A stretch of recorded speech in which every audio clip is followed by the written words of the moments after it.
A rare Stradivarius violin that once belonged to the granddaughter of English poet Lord Byron sold for a record $15.9 million at auction on Monday. The Lady Blunt was offered for sale by the Nippon Music Foundation, owners of some of the world's finest Stradivari instruments. Proceeds from the sale will go to aid Japan after the recent earthquake and tsunami.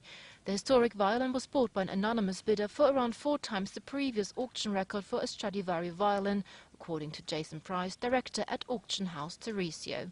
The bidding opened at £6 million, which was already a record, but it was roughly equivalent to what the Nippon Foundation had paid for the violin 4 years ago.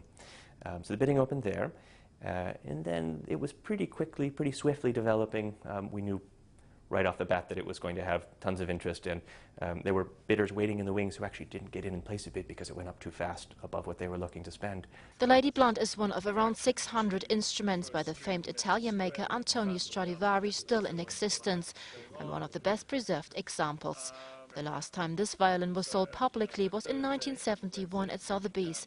It fetched a then record of £84,000 sterling. It has, for most of its 300 years, been so carefully preserved, and it has really escaped all the bad things that can happen to violins: woodworm, cracks, accidental damage.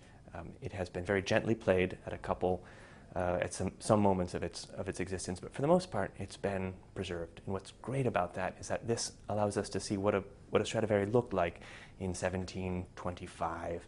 In its near 300-year history, the Lady Blunt has traveled several continents and countries, from France and England to America and more recently Asia. Its next destination is yet to become known. Kathy Urban, Reuters.